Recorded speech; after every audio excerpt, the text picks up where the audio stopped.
Hello again, everybody. RJ Carter, Senior Editor at CriticalBlast.com, also the author of The Destroyer Bully Pulpit and The Destroyer Continental Divide, here to remind you that some of the things we have at Critical Blast include DVD reviews. Now, up right now, we have reviews for last week's release of The Little Mermaid 30th Anniversary Edition. And if you have not seen The Little Mermaid before, first of all, you've been living under a rock, or you are 5 years old and under, in which case you need to bug your parents incessantly to get this film.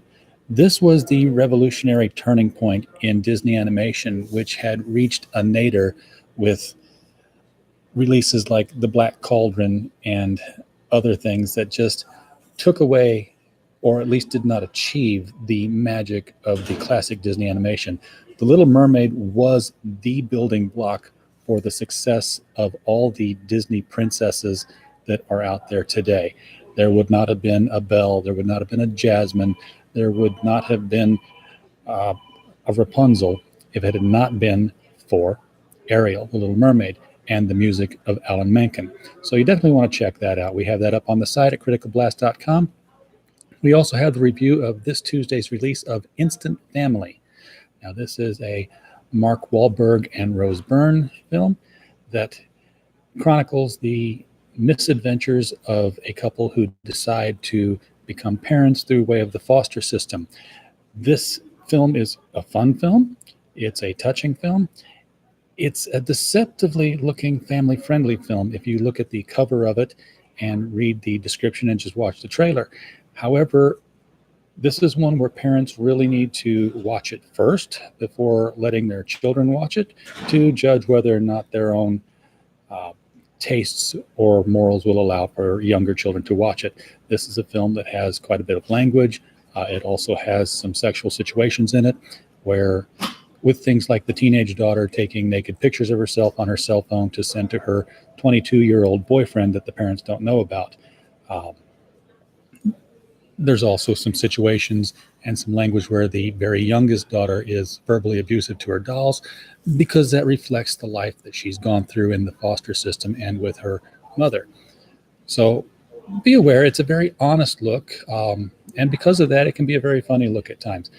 But it really is something that you want to check out for yourself. It's a good movie, but don't be fooled into thinking that it's necessarily a family-friendly kind of movie until you've checked it out for yourself. Coming up next week, that's not this Tuesday, but Tuesdays after that, we have the release of Ancient Aliens Volume 2, which has 9 episodes, which we're going to be getting a review up for those really quickly here this week. 9 episodes, at least 3 of which, and probably 4, are 2-hour specials, which condensed now without commercials come to about an hour and 40 minutes, sometimes an hour and a half. It's Ancient Aliens. So if you're going to watch it, you're going to pick this up. It's brain candy. It's something to think about. Also coming out, and this one will probably get much more widespread press, is Fantastic Beasts: The Crimes of Grindelwald, which will be releasing on Blu-ray, DVD, and digital. And this continues the prequels to the Harry Potter series, following the misadventures of Newt Scamander and his given orders from Dumbledore to search for some guy. I watched it, and apparently I needed to have watched Fantastic Beasts and Where to Find Them first, because there's a lot going on in this one that I did not get a hold of. The special features on it seem kind of sparse. There's some deleted scenes on the disc. And actually, there are more bonus features on the Blu-ray. I was watching just the laptop version in my DVD player, so I only saw the DVD. And if I go into the digital version, which I've already redeemed, there will be those special features there as well. So you do get to, basically on the DVD, you get to go visit the French Ministry of Magic, which is where this film takes place, largely is in France.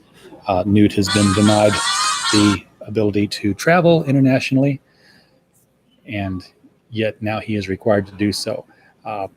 Probably the most interesting aspect of the whole thing was the subplot between Queenie and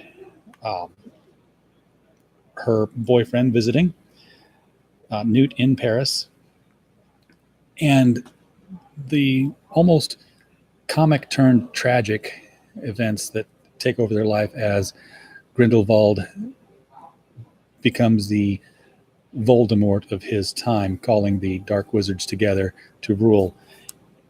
And speaking of Voldemort, if you are watching very closely, you will actually see him in the crystal ball inside Nicholas Flamel's home. And you will also meet Nagina, which was the large snake that we saw in the Harry Potter series that answered to Voldemort. And in this one, Nagina is not quite yet the snake, but is a maledictus. It's a person who's been cursed to become an animal at some point in time. Right now, she can shift back and forth, but at a point in her life, she is going to lose that ability to have that kind of control and will become the snake full time. And that's where we really see her when it comes to, I think it was Harry Potter #2. So we'll have to. Here's the thing: it loses a lot of the suspense because it is a prequel. We know that Dumbledore's going to be fine. So there's nothing that we can say, oh my gosh, is this the end of Dumbledore? Well, no, because the end of Dumbledore has already been seen. But it's still an entertaining film. It's got a lot of nice special effects. And if you're into that whole wizarding world, then every drop of it is, sweet nectar of life. I want to say I could have passed on it, but I feel like I would enjoy it more if I went back and I got the first one, which I intend to do as soon as I get an opportunity. And then I'll probably watch this one again and enjoy it more. I still enjoyed the original Harry Potters, and I actually enjoyed them more in book form than I did in the movies. So take that for what it's worth. Thanks for coming by, and we'll have more reviews up later.